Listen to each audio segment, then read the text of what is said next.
Muito bom dia.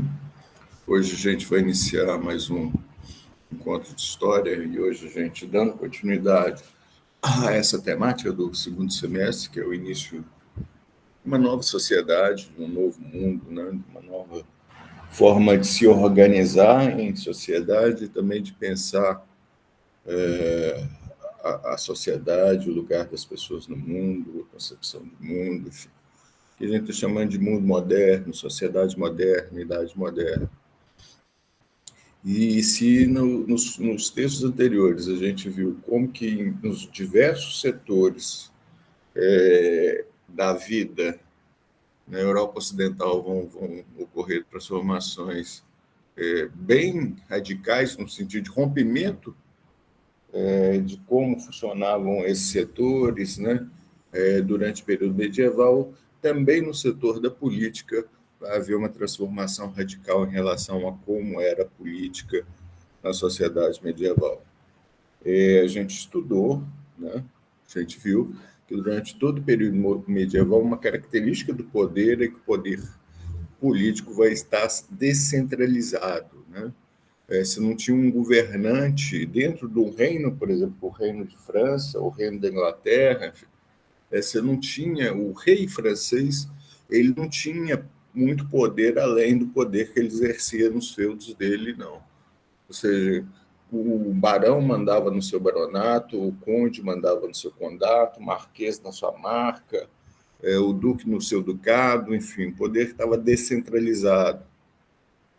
E o que significava o conde, por exemplo, pegar um exemplo, né, exercer o poder no seu condado? Ele cunhava moeda, ele que determinava os impostos que iam ser cobrados nas terras, nos feudos dele, ele que exercia a justiça nesses feudos, ele que controlava a força militar, que é a cavalaria dele, nesses feudos dele. Então, ele tinha esses poderes básicos, né? A gente diz, ora, para uma pessoa mostrar que ela exerce efetivamente o poder, ela tem de ter o poder de justiça, e aí ela demonstra que ela tem poder, não é isso? Você tem uma disputa entre duas pessoas que estão em desacordo sobre algum ponto, e aí elas não vão, cada um tem seu ponto de vista, eles vão entrar em acordo nenhum. Então você remete para uma terceira pessoa, né, que vai decidir quem tem razão. Ora, quando essa terceira pessoa diz fulano, o A é que tem razão e não o B, e o B aceita, é porque essa pessoa tem poder. É o que a gente chama de poder de justiça. Então, você controlar a justiça significa que você tem poder, você tem uma autoridade que é respeitada. Um outro aspecto, né, do exercício do poder é você ter a capacidade de cobrar impostos de quem você governa. É o que a gente chama de poder fiscal. Se uma população que você governa, ela se submete, ela aceita a pagar impostos para você, né? Ela reconhece o seu governo, ela reconhece o seu poder. Portanto, se você tem essa capacidade de exercício desse poder que a gente chama fiscal, significa que você tem poder. E o terceiro poder, que é fundamental, é o poder da força. Ou seja, se aquele sujeito não pensar em não se submeter à sua decisão na justiça, né? Aquilo que você determinou quem estava certo, quem estava errado, ou se um cidadão se recusar a pagar impostos para você, você tem a força armada para forçá-lo. Ou seja, às vezes você nem precisa exercer essa violência física, né? Que um exército que você tem, ele existe para isso, para exercer a violência física, né? Para forçar as pessoas a obedecerem uma ordem que está emanando, uma ordem dada pela autoridade. Só a ameaça dessa violência física ela já funciona muito bem para fazer com que as pessoas sigam, obedeçam a suas determinações, a sua autoridade. E o rei não tinha nenhum desses três poderes durante o período medieval. Ele exercia esses três poderes na terra dele, nos feudos dele, mas não nos feudos do barão, do duque, do marquês. do Visconde. Vocês veem isso no filme, né? No filme fica bem claro, logo no início, quando o Luís XIV, ainda novo, recém-assumido o trono francês, e ele visita aquele Marquês de Fouquet, que tinha uma guarda enfim, tinha cerca, não lembro agora, 500 homens, não sei quantos canhões, eu sei. E ali era uma questão de afirmar o poder dele. Né? Ali não, agora é o que mando. Não é mais vocês, não. Como um dos empregados que estão fazendo a mudança da nobreza para o Palácio de Versalhes, ele disse antes, o rei é que ia visitar os senhores, né? Nas suas terras, nos seus feudos. Agora os senhores é que estão vindo aqui no palácio do rei em Versalhes para beijar a mão dele. Isso aí mudou. Né? E mudou em que sentido? O Estado que surge na Idade Moderna, na sociedade moderna, né? Esse Estado que a gente chama moderno, alguns chamam de Estados nacionais, esse Estado tem como característica, então, fundamental, principal, que agora você não tem mais o poder dividido na mão de vários nobres, de vários senhores de feudos. Agora você tem o poder centralizado na mão de um nobre especial, que é o rei. Então, o que marca a política no Estado moderno é a centralização do poder na mão do rei, na mão do monarca. Agora, o poder fiscal, o poder de justiça, o poder militar está na mão de quem? Do rei. Então, agora ele não governa só nos feudos dele, ele governa em todo o território do reino. E isso faz toda a diferença. O início do filme é isso. Quem está perdendo poder? Ora, era quem antes tinha poder. São os nobres, eles estão perdendo poder. E o filme começa justamente com uma rebelião, com uma revolta de quem? Dos nobres. Da nobreza, porque eles estão perdendo poder. Que é uma rebelião que é sufocada, o rei já tinha poder suficiente para sufocar essas rebeliões, e em toda a conversa que ele tem com o novo ministro dele, porque o Fouquet foi preso, com o Gobert, é nesse sentido. Os gastos com a construção do Palácio de Versalhes são justificados pelo Luís XIV com não, aqui vai ser a prisão da nobreza. Eu não quero essa nobreza, eu não quero meu inimigo em potencial longe de mim, fora do alcance dos meus olhos. Eu quero vigiar essa nobreza, eu quero ela perto, muito perto. Eu quero ter controle sobre ela. Então, o filme mostra isso muito claramente, o palácio enquanto que uma prisão da nobreza, ou seja, agora vocês não se atrevam a desafiar o meu poder e querer recuperar o poder que vocês tinham antigamente, sem chance. Mas vocês vão ser recompensados, o rei sabe disso. Ele sabe que não podia simplesmente retirar o poder da nobreza e fica por isso mesmo. Ele tinha de dar uma compensação para essa nobreza. E ele dá sob que forma? Cargos públicos, né? Extremamente lucrativos. O Marquês de Fouquet, ora, qual era o cargo público dele até ele cair em desgraça? Era de ministro das Finanças. E o filme deixa muito claro que eram cargos que se lucrava muito, que exercia esses cargos. Tanto é que eram cargos comprados. Era um investimento que você fazia, porque você sabia que através do uso das informações, das decisões que você tinha no exercício desse, até hoje, do exercício desse cargo, você ia lucrar muito, que é o caso do Fouquet, né? Então, ele não só dá esses cargos, ele não só oferece pensões vitalícias para essa nobreza, né? Para aquela nobreza que abandona a sua cidade, abandona o interior, as suas terras, né? E vai viver em torno de quê? Em torno do rei. Vai orbitar em torno do rei.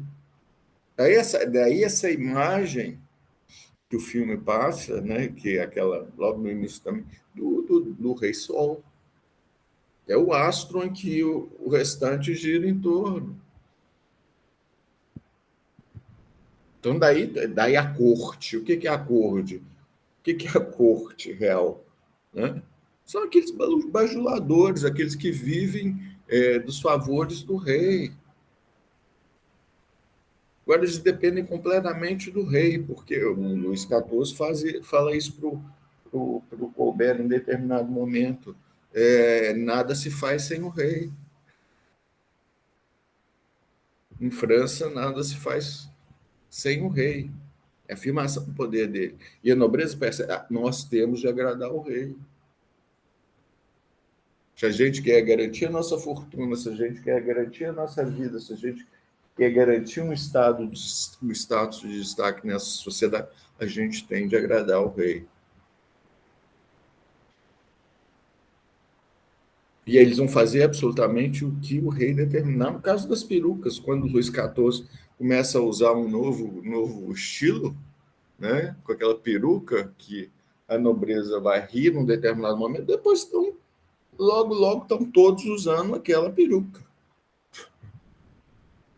Todos vão usar as mesmas roupas do Luís XVI, vai ditar moda. Ou seja, um modo de você prender também as pessoas. Você aprende até pelos costumes, pelo comportamento, pelo modo de se dirigir ao rei, sempre em submissão.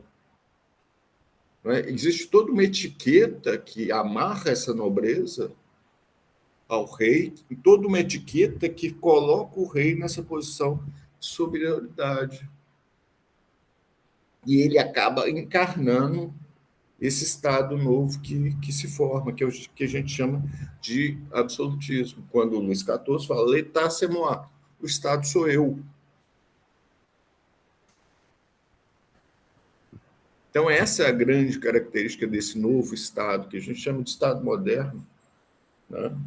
Que vai surgir, essa nova forma política, cuja característica fundamental é essa centralização do poder na mão do rei. Os estados, esse processo de centralização do poder na mão do rei, ele vai se dar ao longo do tempo, né? E ele vai se dar de formas diferentes, de acordo com os diversos países da Europa Ocidental. Vão se formar entre o século XIV ao século XVII, enfim, é esse processo de consolidação. Portugal, que vai ser precoce, que ele já se forma não com poder muito centralizado na mão do rei, mas enquanto Estado centralizado, enquanto Reino de Portugal, ele já se forma lá no século XII. É um Estado precoce que se forma. A gente vai ver rapidamente alguns exemplos de centralização do poder, como é que se forma esse Estado moderno, essa centralização do poder do rei. A gente tem exceção de Itália e Alemanha, que só foram se unificar, né, sob um governo único lá no século XIX, na década de 1800, início da década de 1870, 1871. É que Itália e Alemanha se unificam. Né? Os outros não, os outros se unificam bem antes. Então, vou colocar aqui para vocês, vou projetar um PowerPoint onde a gente vai, então, comentar sobre essa mudança na forma de exercício do poder político do período medieval para um período moderno, que a gente está chamando de formação dos Estados modernos, e a característica principal nessa política dos Estados modernos, nessa transição, é que o poder, vai haver um movimento de poder que sai da mão dos senhores feudais e vai para esse monarca aqui, que passa a concentrar todos os poderes na mão dele. Aqui é uma representação do Luís XIV, né? E chamar algumas, enfim, aquela coisa de ler imagem, enfim, algumas coisas, né? Mão na espada, força, né? E o cetro. O cetro é o símbolo, né? É o símbolo do poder do rei. É o cetro. Outro símbolo, a coroa sempre presente. Tudo reforçando o trono. O rei está num patamar superior. Ele não está no chão, ele está num tablado aqui. A postura, as vestes do rei, extremamente é um rei rico. E aqui riqueza traz esse sentido de poder também. Aqui, a capa do rei simbolizando, ele encarna o quê? O reino da França, a França. O símbolo da França é essa flor que está aqui, que vocês estão vendo, que é a flor de lis.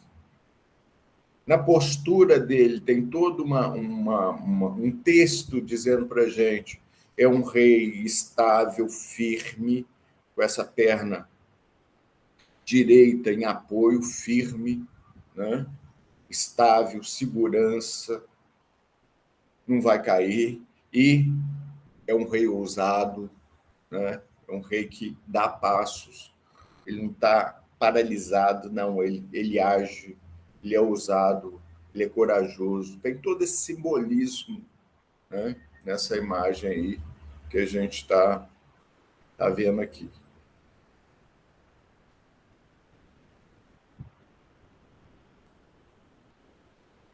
Bom, esse processo de centralização do poder na mão do rei, como eu falei, ele ocorre precocemente já no século XII em Portugal. E interessante que a gente pode dizer que a formação de Portugal ela já anuncia esse processo. Porque Portugal surge como? Portugal surge a partir de um feudo. Um feudo que o rei de Leão, o rei de Leão, Castela e Aragão, né? Ele doou umas terras, ele doou um condado para um cavaleiro dele que o ajudou muito, enfim, contribuiu muito na guerra contra os árabes, né, que tinham invadido a Península Ibérica. Então esse cavaleiro, enfim, esse nobre guerreiro, que era o Henrique de Borgonha, recebeu um feudo. E esse feudo recebeu o nome de Condado Portucalense. E aí o filho, ele morre, enfim, a mulher assume, mas aí, enfim, e depois o filho era menor, e quando o filho alcança a maioridade, o Afonso Henriques, ele declara que aquele condado passaria a ser um reino, né, um território independente do sucerano. É claro que ele vai haver uma guerra, porque o sucerano não vai admitir isso, tinha todos aqueles laços de fidelidade, aqueles compromissos que a gente sabe do sucerano e do vassalo. O Afonso Henriques era um vassalo do rei de Leão, né? E ele rompe, vocês têm o rei de Leão, ele rompe, né? E aí ele declara total autonomia e funda o reino de Portugal. Portucalense é uma expressão que a origem seria Porto Feliz, né? Uma palavra que vem do latim e do grego, seria Porto Feliz. E aí ele funda o Reino de Portugal. Então aí está aí a origem do Estado moderno, né? Da centralização do poder em Portugal. É o primeiro Estado que se forma, tá? Que é muito significativo, ou seja, você tem uma quebra daquelas relações de poder típicas durante o período medieval, que era a relação de sucerano e vassalo. Agora é um vassalo que diz, não sou mais seu vassalo. Declaro, esse condado que eu recebi de você como feudo já não é mais feudo, é um reino. Então, Portugal nasce de uma rebelião de um vassalo, que afirma que não vai ser mais vassalo. Ele agora que vai ser senhor das suas terras, dá o nome dessas terras de reino. Se torna o primeiro rei de Portugal, como Afonso I. Na França, né, você tem um processo mais longo, mais complexo, como a gente viu quando eu falei da Guerra dos 100 Anos, né, que aqui é o território francês antes da Guerra dos 100 Anos. Eu chamei a atenção para vocês, o território que o rei francês dominava era esse aqui, ó, correspondia aos feudos que ele controlava, e depois da guerra, o território sob controle do rei já vai ser isso tudo aqui, todo esse território em azul, e a partir daí só vai expandindo o território dele até formar a França inicial. Então, a Guerra dos 100 Anos foi fundamental nesse processo de centralização do poder, de expansão do poder do rei sobre o território do reino francês. Na Espanha também a gente já falou, Então, aqui está o Reino de Portugal já formado, e na Espanha ela se forma pela união dos dois principais reinos, né, de Espanha, que era Aragão e Castela, com aquele casamento do Fernando de Aragão e da Isabel de Castela, e aí vai se formar os reis católicos. Então, o casamento dos reis católicos marcam a centralização do poder, né, da formação do Reino de Espanha, né, enquanto reino unificado. Então, essas são. E na Inglaterra foi através da Guerra das Duas Rosas. Né? Você tinha. Foi uma guerra entre nobrezas, entre duas casas da nobreza poderosas, a casa de Lancaster e a casa de York. E aí, depois dessa guerra, é uma guerra longa de 30 e poucos anos, com vitórias da casa de York e vitórias da casa de Lancaster, até que essas duas casas esgotadas, vamos dizer assim, uma terceira casa se impõe com Henrique VII, que é a Casa Tudor, que aí vai centralizar o poder. Aí tem o Henrique VIII, Tudor, que vai fazer reforma anglicana, e aí a filha dele, aí sim você tem uma centralização do poder na mão da Elizabeth I. Por isso que essa Elizabeth, atual governante, chama Elizabeth II. Elizabeth I é que vai centralizar o poder na Inglaterra e caracterizar a formação do Estado moderno inglês. Tá? A gente está falando formação do Estado moderno. O que é Estado? Quando a gente fala Estado, o que a gente está se referindo? O Estado, a gente diz que é um organismo. O que é um organismo? É um conjunto de instituições, é um conjunto de órgãos, né, que fazem as coisas em determinado território funcionarem. São repartições públicas, vamos dizer assim, bem simplificado. Ministérios, secretarias, órgãos disso, órgão daquilo, são todos esses órgãos públicos, essas repartições públicas, vão sintetizar dessa forma, que governam, que administram, que fazem com que as coisas em determinado território aconteçam. Né? Que esse território seja administrado, que esse território seja governado. No caso aqui, né, você tem, então, o que básica? Os principais. Né?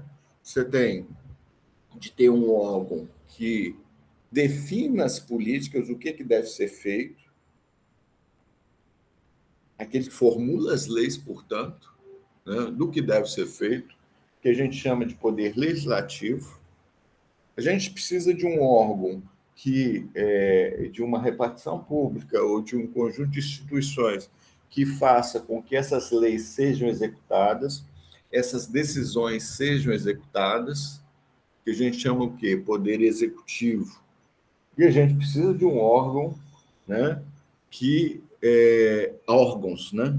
Quando eu falo órgão, eu estou falando de GEREL. Mas precisa de vários órgãos para as leis serem executadas, precisa de vários órgãos para as leis serem formuladas, as diretrizes serem formuladas. Né? E existe órgãos que são responsáveis por administrar por administrar a justiça nesse território. No Estado que se forma, no Estado moderno, em determinado território com uma determinada população. No Estado moderno, quem tem todos esses poderes de estabelecer as decisões, o que deve ser feito, que faz as leis, que executa as leis e que exerce a justiça, está na mão de quem? Do rei.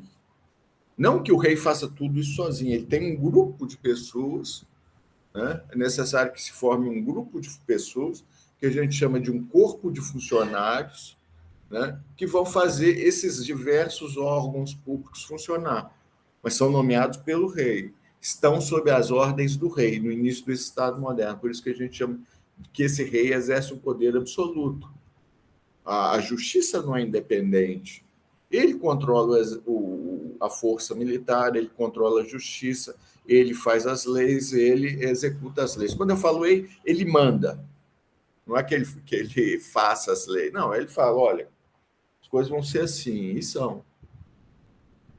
vocês têm aquela cena do filme, né? Questão da indenização dos trabalhadores na obra do Palácio Versalhes. Tem um funcionário dele que vai anotando, ele vai falando, perdeu uma perna, paga tanto, indenização de tanto, tanto, tanto. Vocês veem no filme vários momentos em que ele dita o que deve ser feito. Agora, quem vai fazer o que ele dita, isso tem os seus funcionários, que a gente chama de quê? Burocracia. É isso que a gente dá o nome de burocracia. Então, para um Estado funcionar, é fundamental ele possuir o quê? Um corpo de funcionários que façam as decisões serem executadas, né? Que façam as decisões serem implementadas. Ele é que determina a justiça, né? Ele nomeia juízes, tem os tribunais, mas ele é que nomeia os juízes. E ele que diz o que os juízes devem decidir. No caso do Fouquet, ele muda a sentença do Fouquet. Não, vai ficar prisão perpétua. Não é exílio, não, é prisão perpétua. Ele. Sabe como ele concentra na democracia? Não, está tudo separado. Mas no absolutismo, todo o poder está concentrado na mão dele. E ele é que domina o exército. Né? Ele é que dá ordem do exército, não o general. O general segue, ele vai ser um cumpridor de ordens daquilo que o rei absoluto, determina. Então, nesse Estado que se forma, esse Estado ele vai ter uma organização, vamos dizer assim, administrativa, né, que vai possibilitar o rei exercer esse poder absoluto dele. Uma justiça real, né?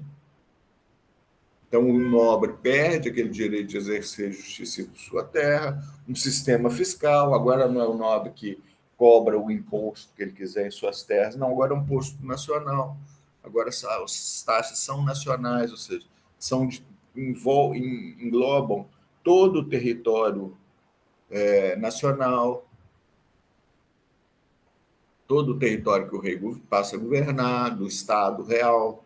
Você tem esse conjunto de funcionários que fazem a administração funcionar, né, que executa as decisões do rei. Você tem o exército que obedece e um exército regular e profissional. Então, acaba com aqueles exércitos particulares dos senhores feudais, aquelas cavalarias que cada feudo possuía. Não tem mais. Agora é o exército profissional, um exército regular, né, ou seja, constante, que não é desmobilizado. Nenhum Estado que se forma vai ficar um período sem exército. Não existe isso. Eles passam a ser profissionais.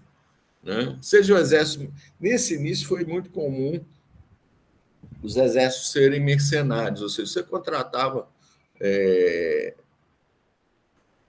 antigos cavaleiros, né, para compor o seu exército, você pagava cavaleiros de outros territórios, não do seu, não especializados na guerra, você pagava para eles. Mas é o exército profissional, o exército permanente, sob o comando de quem? Do rei. Né? Os generais desse exército vão obedecer às ordens de quem? Do rei. E esse corpo inteiro, enfim, que vai compor essa burocracia, né? Nessa burocracia vai ter um tipo de funcionário muito importante, que é o diplomata. O diplomata é o espião, gente. O diplomata é aquele que vai fazer a relação de um Estado moderno com os outros Estados modernos. Porque está colocado que há uma disputa para ver quem tem mais poder, por exemplo, na Europa, a gente está falando da Europa Ocidental, vai haver uma disputa entre esses Estados principais que se formam. Quem vai mandar na Europa? Ou quem vai ser a força mais importante da Europa? Basicamente, entre Inglaterra, França, Portugal, Espanha e Holanda depois, enfim. São esses 5 que vão ali estar disputando quem tem poder. Enfim. Vocês vão ver isso no mercantilismo no ano que vem. Vai ser uma disputa por poder motivada essencialmente por interesse econômico. pelo interesse da riqueza. Então, você tem esse corpo de funcionários que vai fazer essa conversa com o inimigo, ou com o inimigo em potencial, né? E vão criar sistemas de alianças. A tendência vai ser que Portugal aliar com a Inglaterra e os espanhóis com a França. Essa vai ser mais ou menos a aliança, o equilíbrio de aliança que você vai ter nesse início da sociedade moderna. E aí tem toda uma negociação, né? Tem todo um trabalho por parte desses funcionários, desses diplomatas, no sentido de amarrar essas alianças, e alianças que também são alianças militares, para enfraquecer a posição dos outros países. Né? Vocês têm citado no filme também o casamento do Luís XIV com Maria Teresa, casamento de conveniência. Não era um casamento, era um pacto, uma aliança. Aliança da França com a Espanha. Né? Então, você tem essa estrutura que também acompanha a formação desses estados modernos, cuja característica principal, volto a insistir, esse poder concentrado na mão do rei. O Estado moderno, vamos pensar o Estado moderno em relação a esse surgimento dessa nova forma política, em relação à população, à sociedade, né? Como é que fica a situação dos setores sociais diante desse processo de centralização do poder na mão do rei? Se a gente for pegar a nobreza, vamos começar pela nobreza, que é quem perde o poder, né? Já que o poder agora vai estar centralizado na mão desse rei, né? A nobreza ela vai ser prejudicada, primeiro, né? Ela perde poder. Então, era a nobreza que mandava através do poder descentralizado, era a nobreza que mandava na Idade Média. Agora não. Agora é um nobre só que está mandando, que é o rei, um nobre especial, é o rei. Então, os outros nobres perdem poder. Os outros senhores feudais perdem poder, né? E ao perder o poder, uma parte significativa dessa nobreza vai se revoltar, ela vai resistir. Né? Quem está podendo poder não perde pacificamente, que é a cena inicial do filme. Vocês têm ali essa resistência da nobreza francesa, esses movimentos de revolta, de resistência da nobreza francesa, no sentido de não perder o seu poder, né? Para o rei receber essas várias revoltas da nobreza francesa receberam o nome de fronda. Então, vocês têm uma fronda ali no início do filme, que é a nobreza se rebelando contra a mãe do Luís XIV, ele era muito pequeno, né? O pai tinha morrido, que governava em nome dele, mas quem tinha poder mesmo era o primeiro-ministro dela, que era aquele cardeal Mazarino, que a gente diz. Então, uma revolta, enfim, é uma revolta da nobreza. Ela aproveita que o rei morreu, né? Que agora o herdeiro é jovem, é menino ainda, não pode assumir.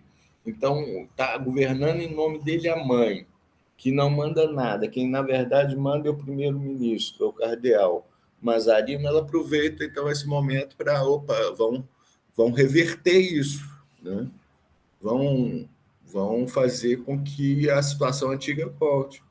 Um rei fantoche, ou seja, né? Vão fazer uma revolta, vão negociar e que a gente possa limitar o poder desse rei. Então, a nobreza vai resistir a esse processo. Mas vai acabar sendo derrotada pela via militar, pela via da força física, né? E pela via também que a gente viu das recompensas que ela vai receber. O rei tinha claro isso. A situação dele ficaria insustentável simplesmente ele tirasse o poder da nobreza e não desse nada em troca. Ele vai ter de dar alguma coisa em troca. Que coisa em troca esse rei vai ter? Qual a recompensa que esses reis vão encontrar? Cargos na alta burocracia do Estado, né? Ministérios que a gente está falando, né? vai fornecer para essa nobreza pensões vitalícias, né? E vai atrair essa nobreza para a órbita dele. Você vê o sentido político, né? O projeto político do Palácio Versailles, que é você trazer a nobreza para o inimigo para perto de si, para você ter controle sobre esse inimigo. A burguesia, o que acontece com a burguesia? Ora, a burguesia ela vai passar a estar dependente. Antes, como é que era a vida da burguesia? Ela vivia transitando nos feudos, né? Que ela vivia de comprar barato num lugar e revender caro em outro, então ela passava por vários feudos. Ao passar de vários feudos, a moeda mudava, o sistema de pesos e medidas mudava, os impostos que ela tinha de pagar mudavam, cada feudo era uma coisa. Então, isso acabava, enfim, entravando, né? Dificultando essa prática econômica da burguesia, essa vida econômica da burguesia, o trabalho dessa burguesia, né? Então, em certo sentido, nesse sentido, a chegada de um poder único significa uma coisa muito boa para essa burguesia. Agora, os negócios dela podem. O ambiente para o negócio dela se desenvolver é muito melhor. Você tem uma moeda só, você tem um imposto nacional só, né? Você tem um único sistema de pesos e medidas, você tem o que a gente chama de mercado unificado. Isso para as atividades mercantis é ótimo, é excelente. É muito bom. Só que, também aparece no filme, esse rei que manda em tudo, ele também vai querer mandar na economia, vai mandar. Então, você, comerciante, você que tem a sua manufatura, que controla a produção, ainda artesanal, ainda manual, né? Manufatura, enfim, de algum produto, né? Parece produção de vidro no filme, né? Você fica dependente da autorização do rei. Então, o rei é que detém, o rei vai passar a controlar também as atividades econômicas. Como? Concedendo monopólio. Vocês veem isso no filme. Ele faz uma lei, né, dando a produtores de vidro, né, venezianos o direito de só eles produzirem vidros durante 25 anos em determinada região da França. Então, ao mesmo tempo que esse poder centralizado foi muito interessante para a burguesia, porque trouxe um mercado unificado, por outro lado, né, esse poder vai amarrar essa burguesia, os interesses dessa burguesia, a decisão do rei. Os negócios principais vão estar na mão do rei. Ele vai dar para aqueles burgueses que, enfim, que oferecerem mais para ele, lealdade, empréstimos vultuosos, né? Os reis dessa época, eles têm um gasto enorme, né? Vocês veem a suntuosidade, né? O luxo dessas cortes, porque você não só tem de mostrar que você não só exerce o poder efetivamente, você tem de mostrar que você exerce o poder. Então, a vestimenta, o ritual, enfim, a riqueza, ela é um elemento importante de afirmação desse poder do rei nesse momento. Então, os gastos são absurdos. Vocês veem a discussão dele com o ministro das Finanças dele, Colbert, né? E ele deixa claro, não, esses gastos têm uma função.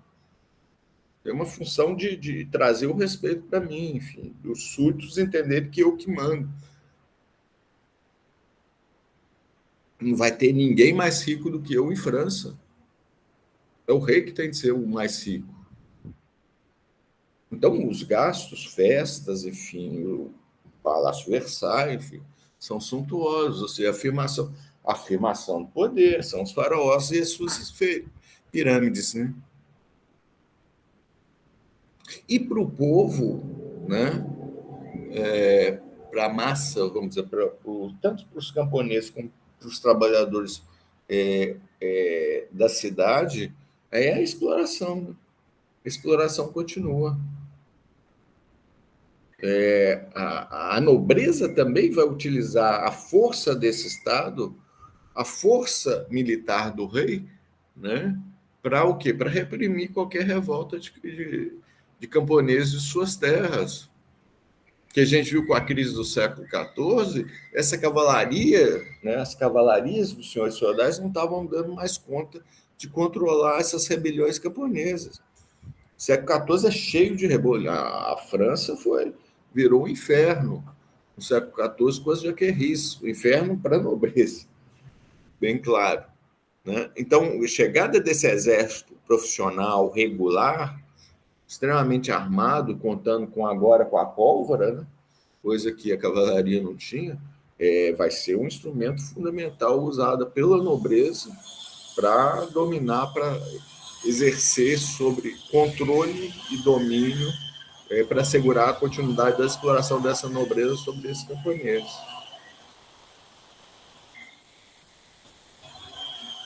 Então aí a gente vê, enfim, que a gente pode caracterizar esse estado que se forma como um estado híbrido nesse sentido, ou que atenda aos um estado onde está claro uma aliança. Assim, quem está sustentando o rei é a nobreza, essa nobreza cortesã, e é essa burguesia.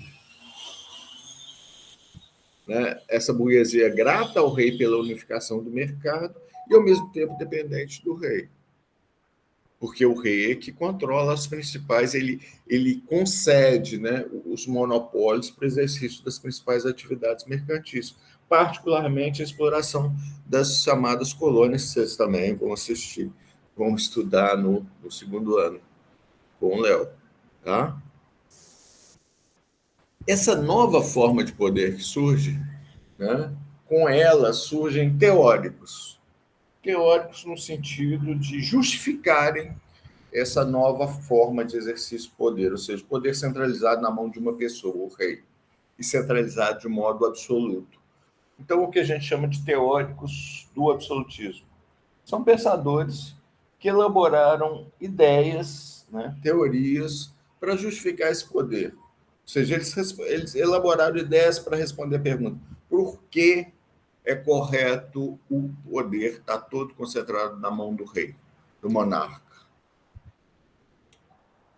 Então, aí você tem vários teóricos que vão fazer defesa disso, né, dessa ideia. O primeiro teórico, ele é conhecido como fundador da teoria política moderna, que vai ser o Nicolau Maquiavel, que é um italiano. E o Nicolau Maquiavel, quando escreve a obra política dele, particularmente um livro chamado O Príncipe, ele está muito interessado, assim, o objetivo dele é imaginar como que um dos vários senhores, né, dos vários nobres que a Itália tinha no momento, que ela estava toda dividida em repúblicas, ducados, condados, marcas, viscondados, reinos, enfim. Como que um desses grandes senhores poderia concentrar o poder na mão dele e aí promover a unificação da Itália. Então, ele estava interessado num nobre que tivesse força, né? E um nobre que ele... O príncipe é uma receita para um nobre da Itália realizar a unificação da Itália, ou seja, concentrar o poder na mão dele e tirar o poder dos outros nobres. É essa a ideia do Maquiavel, é unificar a Itália, criar a Itália, né? Um poder único em todo o território italiano. E aí ele formula essa obra, O Príncipe. E nessa obra, o Maquiavel vai dizer que a gente chama de realismo político, ou seja, porque é uma obra onde ele pensa a ação do governante não a partir de alguma ética cristã, né, do rei bom, nada disso. Maquiavel passa longe disso, o rei cristão, o rei bom que segue a moral, a ética cristã, nada, pelo contrário.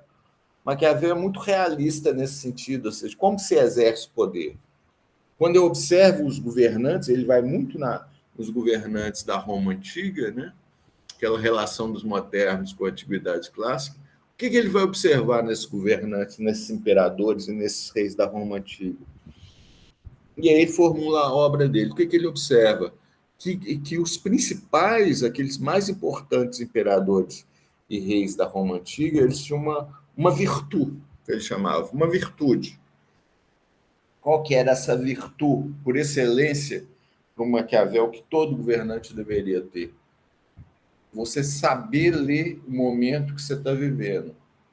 Você saber ler o que as circunstâncias estão exigindo do governante. Então, o governante que tem virtude, para o Maquiavel, é aquele que tem uma leitura muito acurada, muito precisa do que as circunstâncias estão exigindo dele. Então, ele tem sempre de agir de acordo com as circunstâncias, né? Porque ele tem um fim, né? Ele está com um propósito final. No caso específico, concretamente, o que é? A unificação da Itália. Como que eu atinjo essa unificação da Itália? Como é que um senhor na Itália poderia atingir isso, concentrar o poder na mão dele? Maquiavel vai dizer, para atingir esse fim, você tem de saber ler as circunstâncias e saber tomar as decisões de acordo com essas circunstâncias. Então, para o Maquiavel, a palavra do rei, do governante, é uma palavra mutável. O que ele falou ontem, no sentido ontem passado, dependendo da situação presente, pode mudar. E ele não pode, e pode perfeitamente não cumprir aquilo que ele prometeu no passado, porque as circunstâncias exigem. Em determinados momentos, você tem de saber agir conforme as circunstâncias. Em determinado momento, você tem de ser compassivo, você tem de perdoar, você tem de agradar. Em outros momentos, você tem de ferir, você tem de matar, você tem de recorrer, inclusive, ao crime. Isso em Maquiavel está claro. Vocês percebem? No filme aparece isso, né? Quando aquele operário morre, a revolta da mãe, e a mãe xinga, ele manda castigar a mãe piedosamente, né? Através do chicote, das chibatadas, e ao mesmo tempo que ele institui uma decisão que ele vai indenizar aqueles aqueles parentes que perderam entes queridos ali no trabalho, ou trabalhadores que perderam parte do corpo. Percebem como ele age maquiavelicamente? Ou seja, o governante por Maquiavel é isso. Por isso que tem aquela coisa que ele nunca falou, mas os fins justificam os meios. Ou seja, com esse fim em mente, Maquiavel era unificar a Itália, e depois de unificado a Itália, esse rei se manter no poder, né? O objetivo, para o Maquiavel, o principal objetivo de todo governante é o quê? Se manter no poder. Não é fazer o bem, promover o bem da sociedade que ele governa, nada disso, é se manter no poder. A teoria do Maquiavel é toda pensada nesse sentido. Como que um governante se mantém no poder, torna o poder dele estável, o governo dele estável, ele está interessado nisso. Por isso que a gente diz, agiu maquiavelicamente, ou seja, lançou mão de todos os recursos para se manter no poder. Fez a leitura adequada da circunstância, então agora eu tenho de agir dessa forma. Daqui no futuro eu posso agir de forma contrária ao que eu agi agora, mas é o que a circunstância exige. Para assegurar o quê? Segundo Maquiavel, a continuidade, a estabilidade, né? Assegurar a continuidade no poder. E a gente vê, enfim, essas ideias do Maquiavel no exercício da política atual. Está claro isso. Esse ano que a gente vai entrar, vocês vão ver, o governo vai todo funcionar em função da eleição, da continuidade da eleição. Deus nos livre. Não é isso? Então, essa ideia do Maquiavel. O Thomas Hobbes já vai partir para uma teoria, vamos dizer assim, mais filosófica. O Thomas Hobbes vai partir do seguinte princípio. Nós, humanos, comunidade humana, no início da nossa história, aqui nesse planeta Terra, quando a gente se constituiu como espécie, a gente vivia em bandos. E a gente vivia em bandos, e aí não tinha nenhuma lei que regulava as pessoas, a relação das pessoas nesses bandos e entre os bandos. Então, dizia o Thomas Hobbes, olha, o que ele chamava de estado natural nosso, da espécie humana. No nosso estado natural, como não havia lei, né, que regulasse a relação entre as pessoas viviam num estado constante de guerra, de insegurança. É a famosa frase dele, né? O homem louco do homem. Ou seja, é um querendo engolir o outro, um querendo matar o outro. Então, os homens cansados dessa situação constante de guerra, dessa insegurança constante, dessa ameaça constante de perderem a vida, o que eles fazem? Eles fazem um pacto entre si.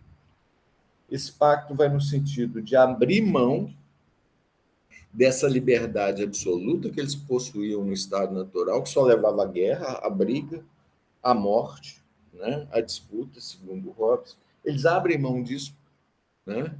Abrem mão dessa liberdade em benefício de um deles, de um governante, ou do Estado, aí surge o Estado, na ideia do Hobbes, encarnado num governante, que ele chamava de Leviatã, que é uma referência, o livro de Jó, um personagem mítico da narrativa bíblica, que é o monstro do mar, né? Então, o Leviatã, o próprio nome que ele dá esse sentido de poder, e esse governante vai ter o poder de todo o poder concentrado na mão dele, para quê? Para assegurar a paz e a tranquilidade dessa comunidade que antes vivia em guerra constante.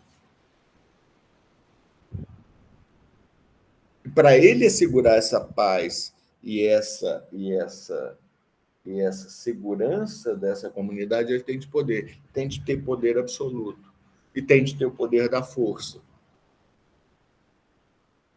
Que os juramentos só se cumprem, segundo ele, através da espada, com a garantia da espada. Então você tem de ter o Leviatã, esse poder poderoso, absoluto na mão desse soberano. Então daí ele tem de ter necessariamente a força concentrada com ele. Essa é a ideia do Hobbes. E tem a ideia do Bossuet que aparece no filme, logo no início do filme, quando da revolta da nobreza. E aí o Luís XIV, menininho, pergunta para a mãe, eles vão tirar o meu poder? Eles vão tirar a coroa?